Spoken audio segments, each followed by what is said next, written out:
Salut à tous. On essaye aujourd'hui deux nouvelles motos très sympas, les Moto Morini Seimeizo STR pour le Roadster, SCR pour le Scrambler. Une base commune pour ces deux machines, en mécanique, en châssis et pour une bonne part des composants. Ça va être surtout l'esthétique qui va être modifiée. Tout d'abord, les selles vont être différentes. Une selle à petit caisson surpiqué pour le Scrambler. Également, les jantes vont être différentes. On a des jantes à rayons pour le Scrambler, à bâton pour le Roadster. Le petit saut de vent du Scrambler est également plus haut que la petite casquette qui protège le compteur du Roadster. Enfin, point important, le guidon du Scrambler est nettement plus haut. Vous voyez que les cornes sont bien plus marquées que celle du Roadster qui est presque plat. Alors j'apprécie particulièrement l'esthétique de ces motos. Le dessin du réservoir est particulièrement remarquable. On a des facettes un petit peu partout. C'est très joliment étudié. On a des aspects concaves à l'intérieur du réservoir ici. Vraiment un soin très important à apporter à l'esthétique de ces motos. Idem pour la fourche au fourreau hors du Scrambler, c'est vraiment très chouette. Pas mal de détails différents aussi entre le Scrambler et le Roadster.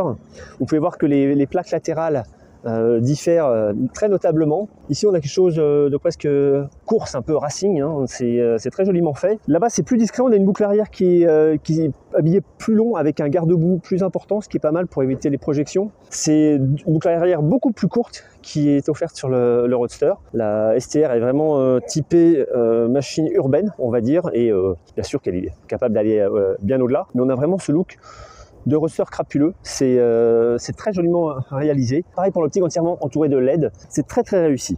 On va rentrer un peu plus dans le détail technique. Les deux motos reposent sur un cadre treillis acier tubulaire. Il est largement inspiré de celui de la Kawasaki ER6, tout comme la mécanique.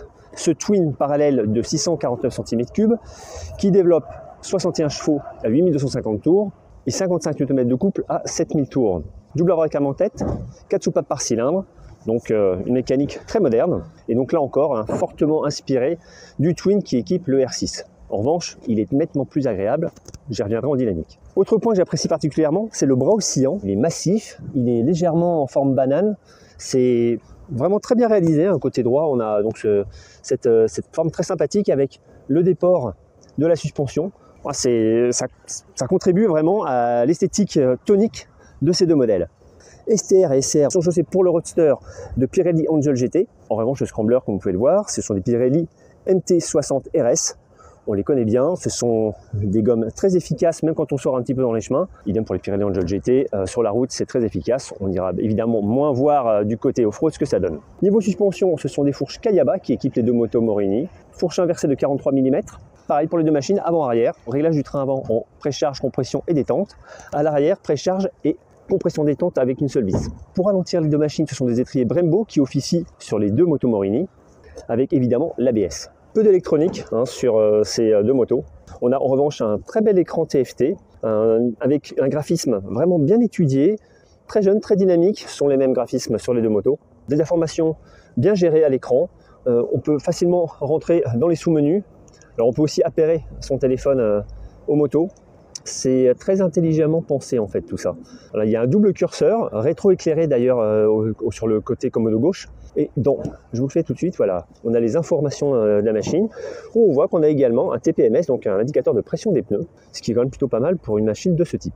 Niveau ergonomie, c'est assez classique sur le Roadster, un léger appui sur le guidon, une flexion de jambe très correcte, rien à redire là-dessus, un réservoir relativement large mais qui ne gêne pas au pilotage, un très bon confort de selle, moi je trouve que c'est bien découpé, la mousse est épaisse.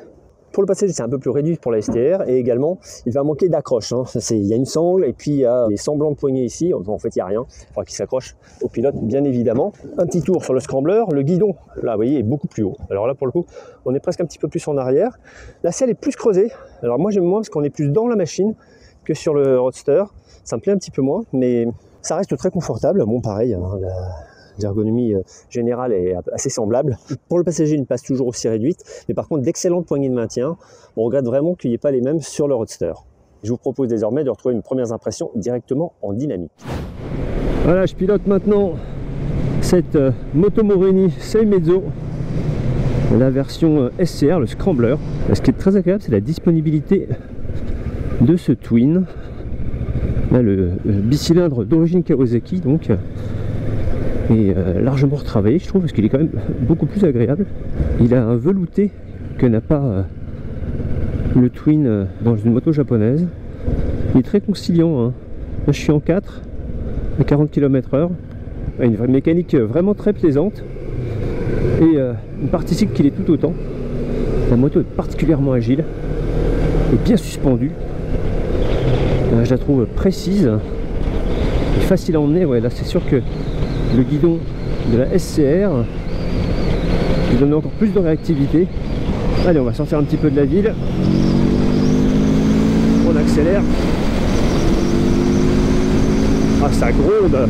Il y a le bruit de la boîte à air. Le tour est particulièrement volontaire. Les performances ne sont pas démesurées, mais la personnalité de ce moulin est vraiment sympa. Là, je suis en 4, hop, on relance.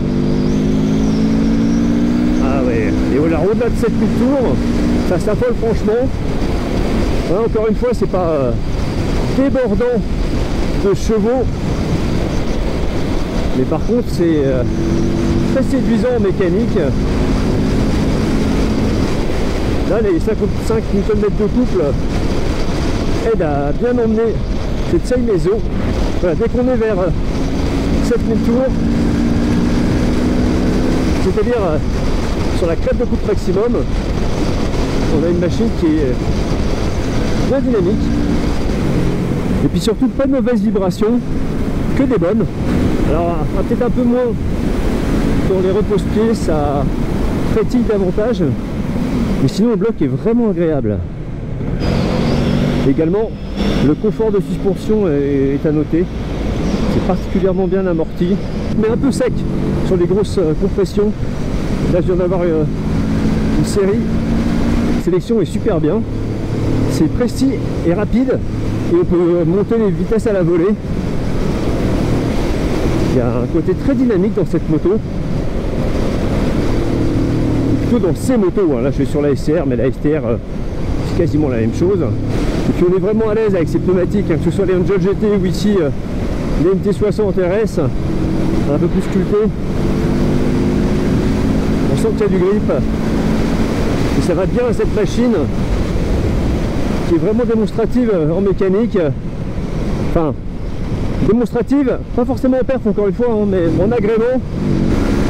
Au-delà de 7000 tours, le twin se déchaîne davantage. En dessous c'est sympa, ça fait un très joli son. Mais au-delà de 7000, la boîte à air s'ouvre pleinement et participe à la sensation de dynamique. Écoutez ça là. Voilà, j'étais à 5000 tours. Voilà, hop, à 7000 ça repart vraiment mieux. On peut aussi rouler plus cool, hein. On se met sur le dernier rapport. Voilà, je suis 4000 tours environ 100 km/h. Alors sur le 6e rapport, ouais, c'est un peu plus timoré en accélération.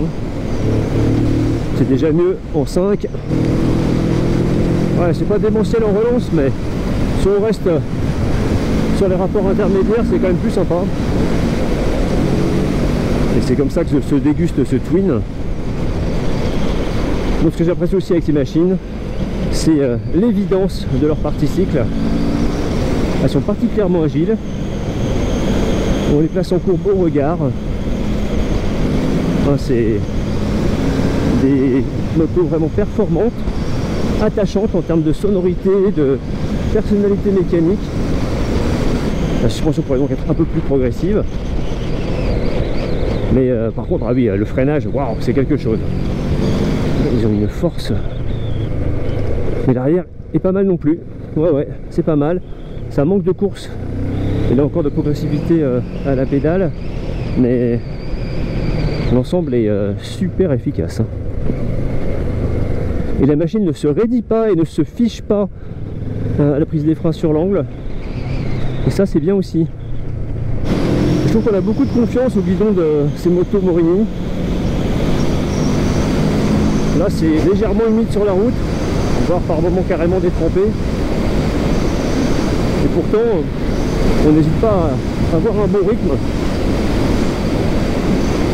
Voilà.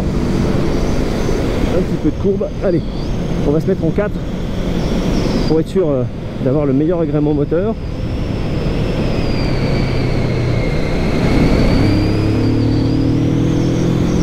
Là, les relances ont une sonorité vraiment agréable, c'est très profond.